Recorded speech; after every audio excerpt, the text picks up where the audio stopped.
ವಲಿಯೂರ್ಕುನ್ನು ಅನ್ನೋ ಗ್ರಾಮದಲ್ಲಿ ದಾಮು ಎಂಬುವ ಒಬ್ಬ ರೈತ ವಾಸಿಸುತ್ತಿದ್ದ.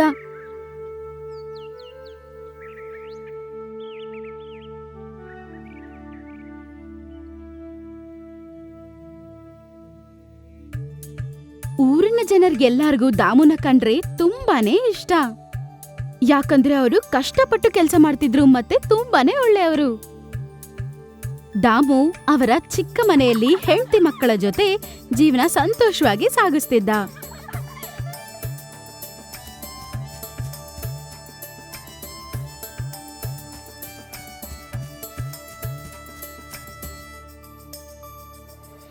ದಾಮು ಮತ್ತೆ ಅವರ ಕುಟುಂಬದ ಜೀವನಾಧಾರ ಅವರ ಮನೆ ಪಕ್ಕದಲ್ಲಿರುವ ತೋಟದಲ್ಲಿ ತರಕಾರಿಗಳನ್ನ ಬೆಳೆಸಿ ಮಾರುಕಟ್ಟೆಯಲ್ಲಿ ಮಾರಿ ಅದರಲ್ಲಿ ಬರುವ ದುಡ್ಡಲ್ಲಿ ಸಂಸಾರ ನಡೀತಿತ್ತು. ದಾಮು ಮತ್ತೆ ಅವರ ಕುಟುಂಬದವರಿಗೆ ಅವರ ತೋಟದಲ್ಲಿ ಸಂತೋಷವಾಗಿ ಕೆಲಸ ಮಾಡೋದಂದ್ರೆ ಅವ್ರ ಎಲ್ಲಾರ್ಗೂ ತುಂಬಾನೇ ಇಷ್ಟ. ಅಪ್ಪ, ನಾನು ಬೆಂಡೆಕಾಯಿ ಕೇಳ್ತೀನಿ. ನಾನ್ ನಿಮ್ಗೋಸ್ಕರ ಸೋರೆಕಾಯಿ ಕಿತ್ಕೊಂಡ್ ಬಂದಿದ್ದೀನಿ.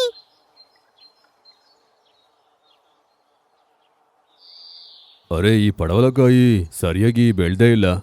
ಇದನ್ನ ಮುಂದಿನ ಸತಿ ಕೇಳೋಣ.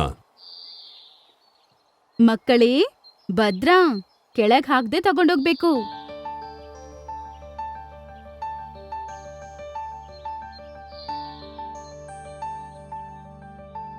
ಹಾಗಲಕಾಯಿ, ಬದನೆಕಾಯಿ, ಮಾವಿನಕಾಯಿ, ಕುಂಬಳಕಾಯಿ, ಬೆಂಡೆಕಾಯಿ. ತೆಂಗು, ಮಾವು, ನಿಂಬೆ ಇದೆ. ಇದನ್ನ ಬಂದು ಖರೀದಿ ಮಾಡ್ತಾರೆ.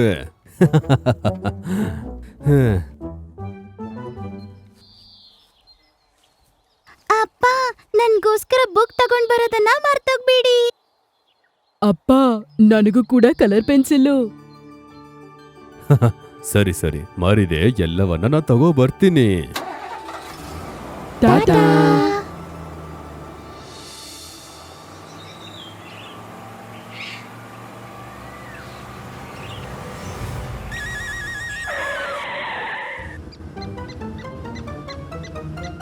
ಅರೆ, ನಿಂಗೆ ಏನಾಯ್ತು? ಹೆದರ್ಬೇಡ, ಬಂದು ತಗೊಂಡು ಹೋಗು.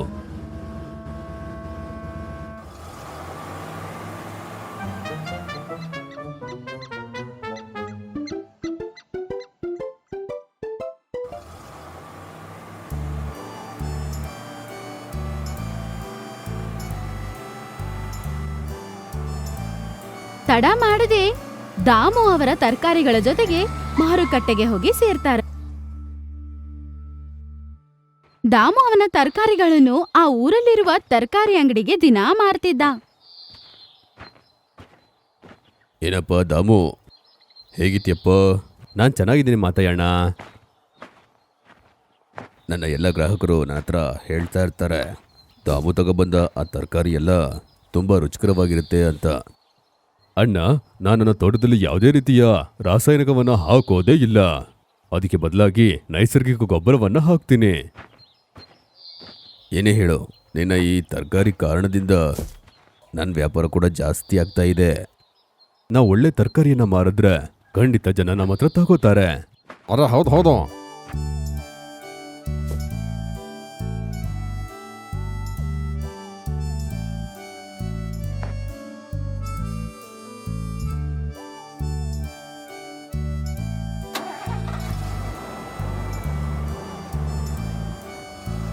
ಮಾರುಕಟ್ಟೆಗೆ ಹೋಗೋದಕ್ಕೆ ಗ್ರಾಮ ಮತ್ತೆ ಆ ಸಿಟಿಯ ಮಧ್ಯದಲ್ಲಿ ಬರುವ ಒಂದು ದಾರಿಯಲ್ಲಿ ಹೋಗ್ಬೇಕಾಗಿರುತ್ತೆ. ಆ ದಾರಿ ತುಂಬಾ ಭಯಂಕರವಾಗಿರುತ್ತೆ. ತುಂಬಾ ವರ್ಷಗಳಿಂದ ಇದೇ ದಾರಿಯಲ್ಲಿ ಹೋಗ್ತಾ ಬರ್ತಾ ಇರೋದ್ರಿಂದ ದಾಮುಗೆ ಈ ದಾರಿಯ ಬಗ್ಗೆ ತುಂಬಾನೇ ಚೆನ್ನಾಗಿ ಗೊತ್ತಿತ್ತು.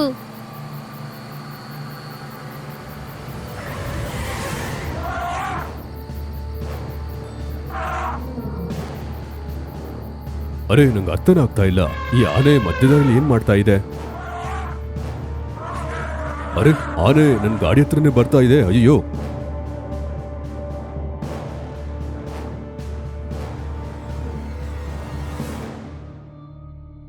ಅರೆ, ಆನೆ ಕಣ್ಣಲ್ಲಿ ಕಣ್ಣೀರು ಬರ್ತಾ ಇದೆ.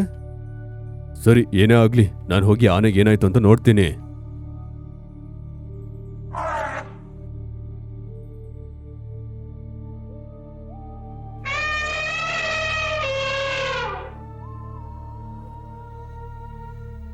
ಏನೋ ಆಗಿದೆ ಅಂತ ನಂಗೆ ಅನ್ನಿಸ್ತಾ ಇದೆ.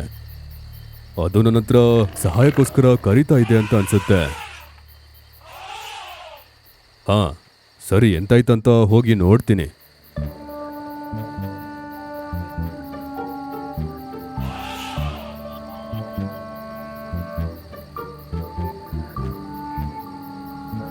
ಅರೆ, ಈ ಆನೆ ನನ್ನನ್ನ ಎಲ್ಲಿಗೆ ಕರ್ಕೊಂಡು ಹೋಗ್ತಾ ಇದೆ?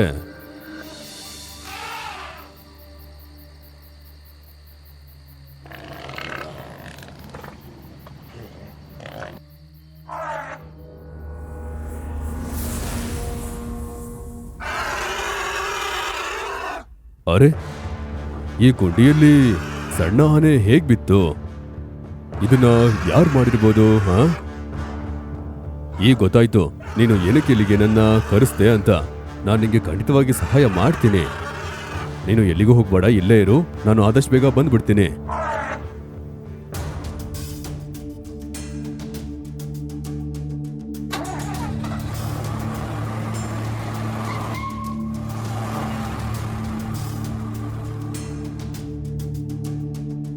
ದಾಮು ಬೇಗ ಹೋಗಿ ಆನೆಯ ಮರಿಯನ್ನು ಕಾಪಾಡೋದಕ್ಕೆ ಫಾರೆಸ್ಟ್ ಆಫೀಸರ್ಸ್ನ ಕರ್ಕೊಂಡು ಅಲ್ಲಿಗೆ ಬಂದ್ಬಿಡ್ತಾನೆ. ಚಿಂತೆ ಮಾಡ್ಬೇಡ, ನಿನ್ ಮಗುವನ್ನ ನಾವು ಕಾಪಾಡ್ತೀವಿ.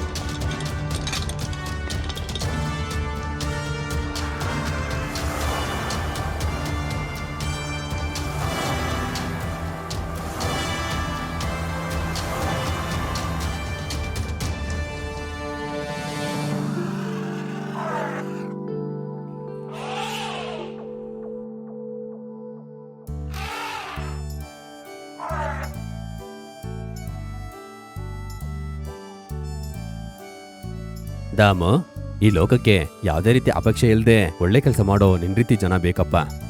ನಿನ್ನ ಎಲ್ಲ ಈ ಕೆಲಸ ಎಲ್ರಿಗೂ ಆದರ್ಶವಾಗುತ್ತೆ.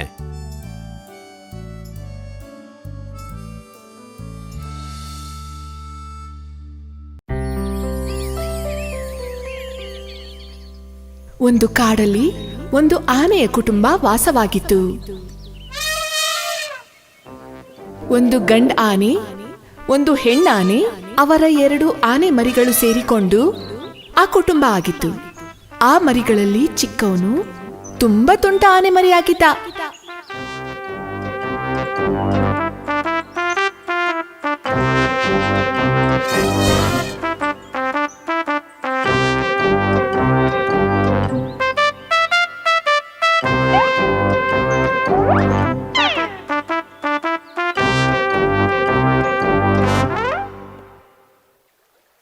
ಒಂದು ದಿನ ಆ ಆನೆ ಕುಟುಂಬ ಕಾಡಲ್ಲಿರೋ ನದಿಗೆ ಸ್ನಾನ ಮಾಡೋದಕ್ಕೆ ಹೋದ್ರು.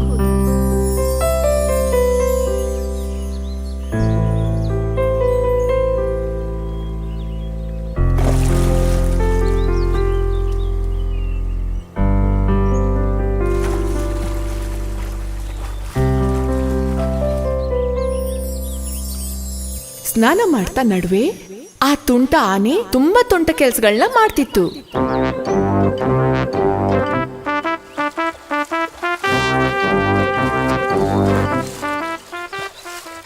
ಮಗನೇ, ನೀರು ತುಂಬಾ ಜಾಸ್ತಿ ಇದೆ, ಹುಷಾರು.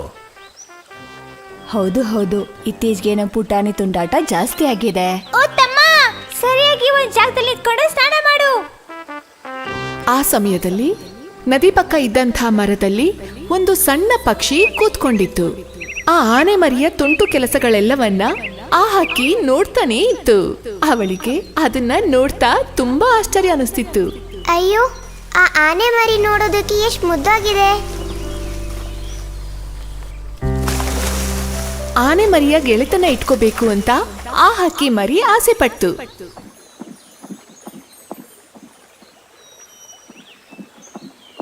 ನೀನ್ ಆಟ ಆಡ್ತಿರೋದು ನೋಡಿದ್ರೆ ತುಂಬಾ ಜಾಲಿ ಅನ್ಸತ್ತೆ. ನೀನು ತುಂಬಾ ಬಲಶಾಲಿ ಆಗಿದ್ಯಾ. ನಾವು ಸ್ನೇಹಿತರಾಗಿರೋಣ. ನಾವು ಸ್ನೇಹಿತರಾಗಿರ್ಬೇಕಾ? ಆ ಥರ ಕೇಳೋದಕ್ಕೆ ಎಷ್ಟು ಧೈರ್ಯ ನಿನಗೆ? ನಾನೊಂದು ಮರಿ ಆನೆ. ಕಾಡಲ್ಲಿರೋ ಎಲ್ಲ ಪ್ರಾಣಿಗಿಂತ ದೊಡ್ಡ ಪ್ರಾಣಿ ನಾವೇ. ಆದ್ರೆ ನೀನೊಂದು ಚಿಕ್ಕ ಸಾಧಾರಣ ಪಕ್ಷಿ. ನಮ್ಮಿಬ್ರು ಮಧ್ಯೆ ಸ್ನೇಹ ಹೇಗ್ ಸಾಧ್ಯ? ಓ, ವಿಷಯ ಹಾಗೋಗ್ತಿದ್ಯಾ? ನಾನು ನಿನ್ ಮೇಲಿರೋ ಪ್ರೀತಿಗಂಗೆ ಕೇಳ್ದೆ. ತಪ್ಪಾಗಿದ್ರೆ ಕ್ಷಮಿಸ್ಬಿಡಪ್ಪ. ಆನೆ ಮರಿಯ ಗೆಳೆತನ ಇಟ್ಕೊಳಕಾಗ್ದೆ ಪಾಪ ಆ ಚಿಕ್ಕ ಹಕ್ಕಿ ಮರಿ ಬೇಜಾರ್ ಮಾಡ್ಕೊಂಡು ಅಲ್ಲಿಂದ ಹಾರ್ ಹೊಟ್ಟೋಯ್ತು. ಆ ಹಕ್ಕಿ ಮರಿ ಹಾರ್ ಹೋದ್ಮೇಲೆ ಆ ಆನೆ ಮರಿ ತನ್ನ ತುಂಟು ಕೆಲ್ಸಗಳನ್ನ ಮಾಡ್ತಾನೆ ಇತ್ತು. ಹಾಗೆ ಸ್ನಾನವೆಲ್ಲ ಮುಗಿಸಿದ್ಮೇಲೆ ಕಾಡ್ನಲ್ಲಿ ನಡ್ಕೊಂಡು ಹೋಗ್ತಾ ಇದ್ರು.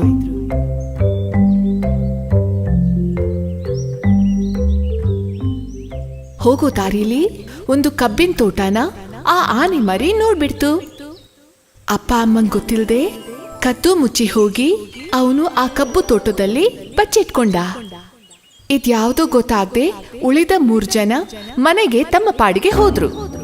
ಆದ್ರೆ ಅವರೆಲ್ಲರನ್ನೂ ಚೆನ್ನಾಗಿ ಯಾಮಾರಿಸ್ಬಿಟ್ಟೆ ಅನ್ನೋ ಯೋಚನೆನಲ್ಲಿ ಆ ಆನೆ ಮರಿ ಕಬ್ಬು ತೋಟದಿಂದ ಕಬ್ಬುಗಳನ್ನ ತೆಗೆದು ತಿನ್ನೋದಕ್ ಶುರು ಮಾಡ್ತು.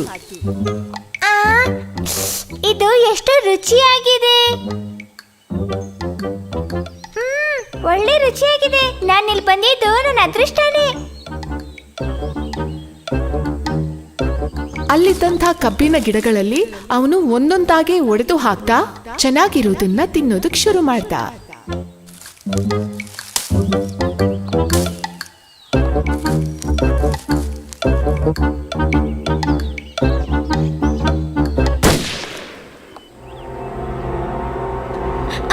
ಅಯ್ಯಯ್ಯೋ, ಬೇಟೆಗಾರರು! ಬೇಟೆಕಾರನನ್ನ ದಿಢೀರಂತ ನೋಡಿದ ಆನೆ ಮರಿ ಆ ಕಬ್ಬಿನ ತೋಟದಿಂದ ಓಡ್ ಹೋದ.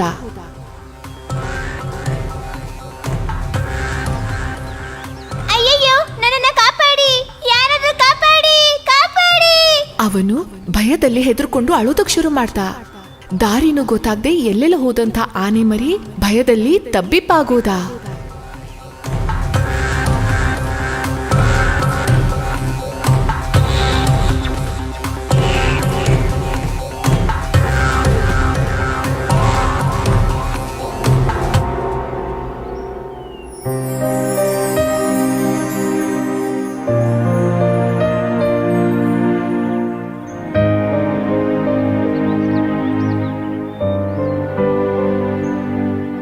ಅವನು ಬಿಕ್ಕಳಿಸಿ ಅಳ್ತಾನೇ ಇದ್ದ. ಅಯ್ಯಯ್ಯೋ, ಅಪ್ಪ ಅಮ್ಮ, ಇವಾಗ ನಾನು ಎಲ್ಲಿ ಹೋಗ್ಬೇಕು? ಅಮ್ಮ, ಅಮ್ಮ! ಆ ಸಮಯದಲ್ಲಿ ಆ ಚಿಕ್ಕ ಹಕ್ಕಿ ಮರಿ ಆನೆ ಮರಿ ಅಳ್ತಿದ್ದ ಶಬ್ದನ ಕೇಳಿಸ್ಕೊತು. ಆ ಜಾಗನ ಹುಡುಕೊಂಡು ಹಾರ್ಕೊಂಡು ಹೋಯ್ತು. ಒಂದು ಮರದಡಿಲಿ ಕೂತ್ಕೊಂಡು ಅಳ್ತಿದ್ದಂಥ ಆನೆ ಮರಿನ ಅವಳು ನೋಡಿದ್ಲು. ಚಿಕ್ಕಾನೆ, ನೀನೇನಕ್ಕೋಸ್ಕರ ಅಳ್ತಿದ್ಯಾ? ನಿಂಗೇನಾಯ್ತು? ನಾನು ದಾರಿ ತಪ್ಪಿ ಬಂದ್ಬಿಟ್ಟೆ. ನನಗೆ ಅಪ್ಪ ಅಮ್ಮ ಬೇಕು. ನೀನಿಲ್ಲಿ ಹೇಗೆ? ನಾನು ನಿನ್ ಹಿಂದೆನೆ ಬರ್ತಿದ್ದೆ. ಕಾರಣ ನಿನಗೆ ಬುದ್ಧಿ ಸ್ವಲ್ಪ ಜಾಸ್ತಿನೇ ಆಯ್ತು ಅಂತ ಗೊತ್ತಾಯ್ತು. ಅಹಂಕಾರ ಒಂದಿನ ಆಪತ್ತು ತಂದ್ಕೊಡತ್ತೆ ಅಂತ ಗೊತ್ತು. ಅಯ್ಯಯ್ಯೋ, ನನಗೆ ತುಂಬಾ ಭಯ ಆಗ್ತಿದೆ. ಹೇ, ಭಯ ಪಡ್ಬೇಡ. ನಿನ್ನ ನಾನ್ ಕಾಪಾಡ್ತೀನಿ. ನೀನ್ ನನ್ ಜೊತೆ ಬಂದ್ಬಿಡು. ನಾನ್ ನಿಮ್ಮಪ್ಪ ಅಮ್ಮ ಹತ್ರ ಕರ್ಕೊಂಡೋಗ್ಬಿಡ್ತೀನಿ. ಆ ಹಕ್ಕಿ ಮರಿ ಮುಂದೆ ಹಾರ್ಕೊಂಡು ಹೋಗ್ತಾ ಇತ್ತು. ದಾರಿ ತೋರಿಸ್ಕೊಂಡು ಹೋಗ್ತಾ ಇತ್ತು. ಈ ಆನೆ ಮರಿ ಕೂಡ ಆ ಹಕ್ಕಿ ಮರಿನ ಹಿಂಬಾಲಿಸ್ಕೊಂಡು ಹೋದ. ಹಾಗೆ ಆ ಚಿಕ್ಕ ಹಕ್ಕಿ ಮರಿ ಈ ತುಂಟ ಆನೆ ಮರಿನ ತನ್ನ ಅಪ್ಪ ಅಮ್ಮನ ಹತ್ರ ಕರ್ಕೊಂಡು ಹೋಗಿ ಸೇರಿಸ್ತು. ಬಂಗಾರ, ನಮ್ಮನ್ ಬಿಟ್ಟು ಎಲ್ಲೋಗಿದ್ದೆ? ಅಮ್ಮ, ನಾನು ದಾರಿ ತಪ್ಪಿಟ್ಟಿದ್ದೆ. ಈ ಪಕ್ಷಿನೇ ನನ್ನನ್ನ ಕಾಪಾಡಿದ್ದು. ದೊಡ್ಡವನು ಚಿಕ್ಕವನು ಅಂತ ಹೇಳಿ ಯಾರು ಒಬ್ರಿಗೊಬ್ರು ಕಿತ್ತಾಡಬಾರ್ದು. ಅಪಾಯ ಬಂದಾಗ ಸಹಾಯ ಮಾಡೋನೆ ನಿಜವಾದ ಗೆಳೆಯ. ನನ್ನಲ್ಲಿರೋ ಅಹಂಕಾರನೇ ನನ್ನನ್ನ ಆಪತ್ತು ತಂದ್ಕೊಡ್ತು. ಪಕ್ಷಿ, ಕೊನೆಗೆ ನೀನೇ ನನ್ನನ್ನ ಕಾಪಾಡ್ದೆ. ನಿನ್ನನ್ನ ಹೇಗ್ ಧನ್ಯವಾದ ಹೇಳ್ಬೇಕು ಅಂತ ಗೊತ್ತಾಗ್ತಿಲ್ಲ. ನಾವಿಬ್ರು ಇನ್ಮೇಲೆ ಒಳ್ಳೆ ಸ್ನೇಹಿತರಾಗಿರೋಣ. ಅಹಂಕಾರ ಆಪತ್ತು ತರತ್ತೆ. ಪ್ರೀತಿನೇ ಅತಿ ದೊಡ್ಡ ವಿಷಯ. ಪ್ರೀತಿಯಿಂದ ಇರೋರು ಮಾತ್ರ ಆನಂದವಾಗಿರ್ಬೋದು. ಒಂದಿನ ಸಾಯಂಕಾಲ ನಮ್ಮ ಸ್ನೇಹಿತನಾದ ಕೋತಿ ಚಟ್ಟು ಮತ್ತು ಗಿಳಿಯಾದ ಇಕ್ಕಿ ಇಬ್ರು ಒಟ್ಟಿಗೆ ನರಿಯ ಮದ್ವೆಗೋಸ್ಕರ ಹೋಗ್ತಿರ್ತಾರೆ. ಮಿತ್ರ, ನಾವು ಹೋಗೋ ಅಷ್ಟರಲ್ಲಿ ಗೊತ್ತಾ? ಅಡೇ ಇತಿ, ನೀ ಏನಕ್ಕೆ ಈ ರೀತಿ ಗಾಬರಿ ಆಗ್ತಿದೀಯಾ? ಆ ತರ ಹೇಳ್ತಿಲ್ಲ ಚಟ್ಟು. ನಾನೊಂದ್ ವಿಷಯನ ಕೇಳ್ಪಟ್ಟೆ. ನರಿಯ ಮದ್ವೆಗೋಸ್ಕರ ಪಕ್ಕದ ಹಳ್ಳಿಯಿಂದ ವಿವಿಧ ರೀತಿಯ ಹಣ್ಣು ಹೂವುಗಳನ್ನ ತಂದಿದ್ದಾರಂತೆ. ಹೌದಾ? ಅದು ನಂಗೆ ಗೊತ್ತೇ ಇಲ್ವಲ್ಲ. ನವಿಲಕ್ಕ ಡಾನ್ಸ್ ಕೂಡ ಮಾಡ್ತಾರೆ ಅಂತ ಕೇಳ್ಪಟ್ಟೆ. ಏನು ನಿಜವಾಗ್ಲೂನಾ? ಈ ತರ ಕಾರ್ಯಕ್ರಮ ನೋಡಕ್ಕೆ ತುಂಬಾ ಚೆನ್ನಾಗಿರುತ್ತೆ. ತೋಳನ್ನ ಇನ್ನೊಂದು ವಿಷಯವನ್ನ ಹೇಳಿದ್ರು, ಅದೇನಂದ್ರೆ ಕೋಗಿಲ ಅಕ್ಕಂದು ಗಾಯನ ಕಾರ್ಯಕ್ರಮ ಕೂಡ ಇದೆ ಅಂತೆ. ಇದನ್ನೆಲ್ಲ ಕೇಳಿದ್ಮೇಲೆ ನನಗೆ ಇರಕ್ಕೆ ಆಗ್ತಿಲ್ಲ. ಬಾ ಬೇಗ ಹೋಗೋಣ. ಅವರಿಬ್ರು ಬೇಗ ಬೇಗ ನಡ್ಕೊಂಡು ಹೋಗ್ತಿರ್ತಾರೆ. ಆಗ ಇಕ್ಕಿಗೆ ಏನೋ ಕಾಣಿಸುತ್ತೆ. ಮಿತ್ರ ಮಿತ್ರ, ಅರೆ ಅಲ್ಲಿ ನೋಡು, ಅದು ಚೀಕುನೇ ಇರ್ಬೇಕಲ್ವಾ? ಹಾ ಅವನೇ ಅವ್ನ್ ನೋಡಿದ್ರೆ ಅಷ್ಟೇ. ಬಾ ನಾವು ಬೇಗ ಹೋಗ್ಬಿಡಣ.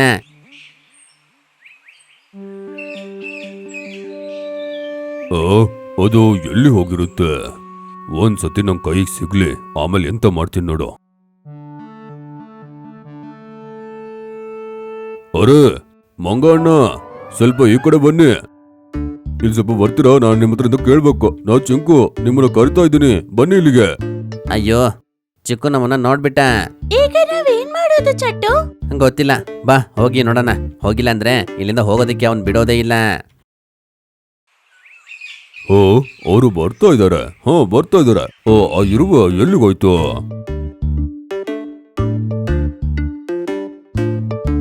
ಏನಕ್ಕೆ ಕರ್ದೆ ಚಿಕ್ಕು? ಅದು ಏನಕ್ಕಂದ್ರೆ ನೀವು ಎಲ್ಲಿಗೋ ಹೋಗ್ತಾ ಇದ್ದೀರಾ ಅನ್ಸುತ್ತೆ. ಎಲ್ಲಿ ಹೋಗ್ತಾ ಇದ್ದೀರಾ? ಅದು ನಾವು ನರಿಯಣ್ಣನ ಮದ್ವೆಗೆ ಹೋಗ್ತಿದೀವಿ. ಅಯ್ಯೋ, ಏನಕ್ಕೆ ನಿಜ ಹೇಳ್ದೆ? ಆ ತರ ಅಲ್ಲ ಚೀಕು, ನಾನೇ ತಪ್ಪಾಗಿ ಹೇಳ್ಬಿಟ್ಟೆ. ನಾವು ಡಾಕ್ಟರ್ ಕಪ್ಪಯ್ಯ ಮದ್ವೆಗೆ ಹೋಗ್ತಿದೀವಿ. ಓ, ಹಕ್ಕಿರನಿಗೆ ಗೊತ್ತಿಲ್ಲ ಅನ್ಸುತ್ತೆ ನಾನು ಎಷ್ಟು ಬುದ್ಧಿಶಾಲಿ, ಎಷ್ಟು ಶಕ್ತಿಶಾಲಿ ಅಂತ. ಆ ತರ ಅಲ್ಲ ಚೀಕು, ನಿಜವಾಗ್ಲೂ ನಿಜಾನೇ ಹೇಳ್ತಿದೀನಿ. ಓ ಸರಿ, ನೀ ಜಾಸ್ತಿ ಮಾತಾಡ್ಬೇಡ. ನಾನು ನಿಮ್ ಜೊತೆಗೆ ಬರ್ತೀನಿ, ಆಯ್ತಾ? ಬನ್ನಿ. ಅದು ಹೇಗೆ ಸಾಧ್ಯ? ಮೊದ್ಲು ಹೋಗಿ ನಿಮ್ಮ ಅಪ್ಪನ ಕೇಳ್ಬಿಟ್ ಬಾ. ಅದನ್ನ ಆಮೇಲೆ ಕೂಡ ನಾ ಕೇಳ್ಕೊತೀನಿ. ಬನ್ನಿ ಹೋಗೋಣ. ಏಯ್, ನಾನೀಗ ಹೋಗ್ತಾ ಇದ್ದೀನಿ, ಮತ್ತೆ ವಾಪಸ್ ಬಂದೇ ಬರ್ತೀನಿ. ಬರ್ಬೇಕಾದ್ರೆ ಕಣ್ಣಿಗೆ ಬಿದ್ರೆ ನಿನ್ ಚಟ್ನಿ ಮಾಡ್ಬಿಡ್ತೀನಿ. ಅರೆ ಚಿಕ್ಕು, ನೀನು ಯಾರ ಹತ್ರ ಮಾತಾಡ್ತಾ ಇದೀಯಾ? ಅದಾ, ಒಂದು ಸಣ್ಣ ಇರುವೆ ಹತ್ರ. ಏನು ಇರುವೆನ? ಆ ಚಿಕ್ಕ ಇರುವೆ ನಿನಗೇನ್ ಮಾಡ್ತು? ಅದು ಏನಂದ್ರೆ, ನಾನು ಇಲ್ಲಿ ನಿಂತ್ಕೊಂಡು ಹೋಗೋರ್ ಬರೋರ್ ಮೇಲೆ ಕಲ್ಲನ್ನ ಹಾಕ್ತಾ ಇದ್ದೆ. ಆವಾಗ ಒಂದು ಇರುವೆ ನನ್ನ ಜೋರಾಗಿ ಕಚ್ಬಿಡ್ತು. ನಂಗೆ ತುಂಬಾ ಕೋಪ ಬಂದ್ಬಿಡ್ತು. ಅದಕ್ಕೆ ನೀನು ಏನ್ ಮಾಡ್ತೀಯಾ? ನಾನು ಅದನ್ನ ಹುಡುಕಿ ತುಂಬಾ ದೂರಕ್ಕೆ ಎಸಿಬೇಕು. ಆದ್ರೆ ನಾನು ನೋಡಿ ಹೆದರ್ಕೊಂಡು ಹೋಗಿ ಅಡ್ಕೊಂಡ್ ಕೂತಿದ್ದೆ.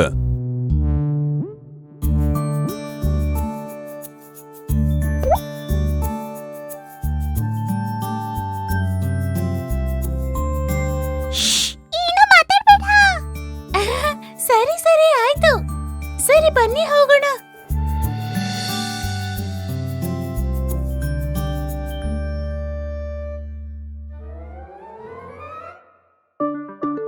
ಈ ಚಿಕ್ಕ ಇರುವೆ ಚೆಕ್ಕು ಕೋತಿ ಮತ್ತು ಪಕ್ಷಿಯಾದ ಇಕ್ಕಿ ಚಿಕ್ಕು ಜೊತೆ ಹೋಗ್ತಿರೋದನ್ನ ನೋಡುತ್ತೆ.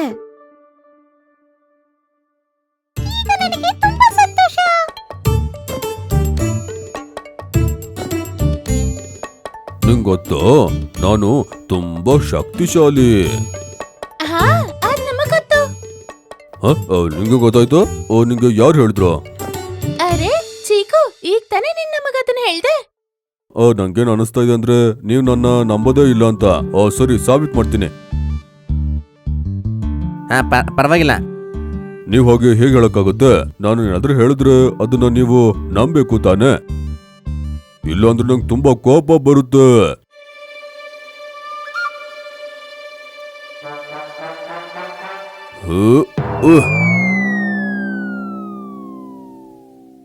ನನ್ ಶಕ್ತಿಯನ್ನ ನೋಡಿದ್ಯಾ ಹಕ್ಕಿರಾಣಿ? ನೋಡಿದ್ವಿ, ಭಯಂಕರವಾಗಿದೆ. ಇನ್ನೂ ಇದೆ. ಚಿಕ್ಕು, ಅದೆಲ್ಲ ಆಮೇಲೆ ಮಾಡೋಣ. ಆಲ್ರೆಡಿ ತುಂಬಾ ಲೇಟ್ ಆಗೋಯ್ತು ಚಟ್ಟು. ನಾವಲ್ಲಿಗೆ ಹೋಗೋ ಅಷ್ಟ್ರಲ್ಲಿ ಎಲ್ಲ ಮುಗ್ದೋಗಿರುತ್ತೆ ಅನ್ಸುತ್ತೆ. ಉಳ್ದಿರೋ ದಾರಿಯನ್ನ ಯೋಚನೆ ಮಾಡ್ತಾ ನಾನು ತುಂಬಾ ಹೆದರ್ತಾ ಇದ್ದೀನಿ. ಅದು ಏನಕ್ಕೆ? ಈ ಸತಿ ಚಿರತೆ ಅಣ್ಣ ಅಲ್ಲಿ ಓಡಾಡ್ತಾ ಇರ್ತಾರೆ. ಅವ್ರೇನಕ್ಕೆ ಸುತ್ತಾಡ್ತಾ ಇರ್ತಾರೆ? ಒಂದೇ ಕಡೆ ಅವರಿಗೆ ಕೂರಕ್ಕಾಗಲ್ವಾ? ಚಿಕ್ಕು, ನೀನು ಚಿಕ್ಕವನು, ಅದ್ರ ಬಗ್ಗೆ ಎಲ್ಲ ನಿಂಗೆ ಗೊತ್ತಿಲ್ಲ ಬಿಡು. ಬರ್ಲಿ ಬರ್ಲಿ, ನಾನು ಅವನಿಗೆ ನಾನು ಯಾರು ಅಂತ ತೋರಿಸ್ತೀನಿ.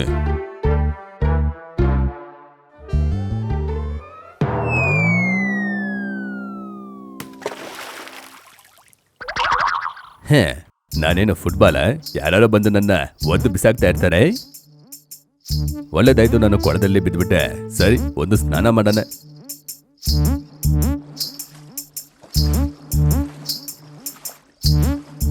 ಓನು ಬರ್ಲಿ, ನಾನು ಇಲ್ಲಿ ನೋಡಿ ಹೆದ್ರಲ್ಲ, ಚಿರತೆ ನೋಡಿ ಹೆದ್ರಲ್ಲ.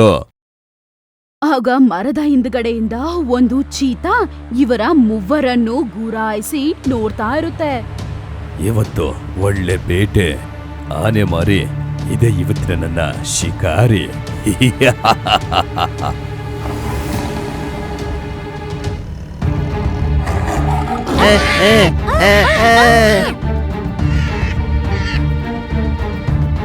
ಅರೇ ಚಿತೆ ಬಂದಿದೆ, ಬೇಗ ಬನ್ನಿ, ಬೇಗ ಬನ್ನಿ, ಬೇಗ ಬನ್ನಿ. ಅರೆ, ನೀನ್ ಈ ತರ ಕಿರ್ಚಿದ್ರೆ ಯಾರು ಎತ್ತಿದಾರೋ ಅವ್ರು ಮಾತ್ರ ಇಲ್ಲಿಂದ ಓಡೋಗ್ತಾರೆ. ಹೌದೌದು, ಸರಿಯಾಗಿ ಹೇಳಿದ್ರಿ. ನಾನ್ ಬೇರೆ ನಿದ್ದೆಯಿಂದ ಎದ್ಬಿಟ್ಟೆ. ಇವಾಗ ನಾನು ಎದ್ದಿದ್ದೀನಲ್ವಾ, ನಾನು ಇಲ್ಲಿಂದ ತಪ್ಪಿಸ್ಕೊಂಡ್ಬಿಡ್ತೀನಿ. ಆದ್ರೆ ಅದನ್ನ ನೋಡಿ ನನಗೆ ಯಾವ ಹೆದರಿಕೆನೂ ಇಲ್ಲ, ಸುಮ್ನೆ ಹೋಗ್ತಿದ್ದೀನಿ ಅಷ್ಟೇ. ಅಯ್ಯೋ, ನಾನು ಕೊಲ್ಬೇಡ. ನಾನಿನ್ನ ಕೊಲ್ಲಲ್ಲ, ನಿನ್ನ ತಿಂದಾಕ್ತೀನಿ, ಮತ್ ಏನೂ ಇಲ್ಲ. ನಾನು ಅಮಾಯಕ. ಹಾ, ನಾನು ಕೂಡ ನಿದ್ದೆ ಮಾಡ್ಬೇಕಾದ್ರೆ. ಒಂದ್ಸತಿ ನನ್ನ ಹೋಗಕ್ ಬಿಟ್ಬಿಡು. ನಿಂಗೆ ಬೇಕಂದ್ರೆ ಒಂದು ಅವಕಾಶ ಕೊಡ್ತೀನಿ. ಯಾವ ರೀತಿ ಅವಕಾಶ? ಇಲ್ಲಿ ನೋಡು, ನಾನಿನ್ನ ಉಗ್ರಲ್ಲಿ ಕೊಲ್ಲ, ಇಲ್ಲ ನನ್ನ ಹಲ್ಲಲ್ಲಿ ಕೊಲ್ಲ, ಇಲ್ಲ ಅಂದ್ರೆ ಆ ಕೋಲಿದೆಯಲ್ಲ ಅದೇ ಸಾಕು. ಕೋಲಲ್ಲೂ ಕೊಲ್ಲು. ಸರಿ.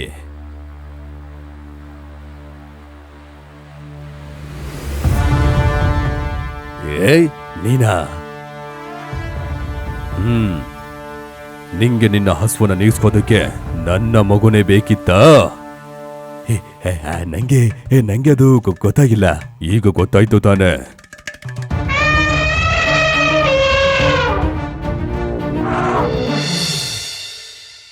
ಚಿಕ್ಕು, ನೀನು ಹೋಗಕ್ಕಿಂತ ಮುಂಚೆ ನನ್ನ ಹತ್ರ ಹೇಳಿರ್ಬೇಕು. ಈತಿ ಹಕ್ಕಿ ನನ್ನ ಹತ್ರ ಬಂದು ಹೇಳಿಲ್ಲ ಅಂದ್ರೆ ಏನಾಗ್ತಾ ಇತ್ತು ಹೇಳು? ಅದು ನೀನು ಚಿಕ್ಕು, ಅವ್ ರೀತಿ ಅಲ್ಲ, ನೀನು ಅರ್ಥ ಮಾಡ್ಕೋಬೇಕು. ಸರಿ, ನಂತರ ಹೇಳು, ನೀ ಎಲ್ಲಿ ಹೋಗ್ಬೇಕು? ನಿನ್ನ ನಾನ್ ಕರ್ಕೊಂಡು ಹೋಗ್ತೀನಿ. ನನ್ನ ಕ್ಷಮಿಸ್ಬಿಡಿ ಅಪ್ಪ, ಇನ್ ಮುಂದೆ ನಾನು ನಿಮ್ಮ ಹತ್ರ ಹೇಳ್ದೆ ನಾನು ಎಲ್ಲಿಗೂ ಹೋಗಲ್ಲ. ಸರಿ, ಬಾ, ಒಟ್ಟಿಗೆ ಹೋಗೋಣ. ಇನ್ ಮುಂದೆ ನೀನು ಎಲ್ಲಿಗೆ ಹೋದ್ರೂ ಕೂಡ ನನ್ನ ಹತ್ರ ಹೇಳಿ ಹೋಗು, ಅರ್ಥ ಆಯ್ತಾ?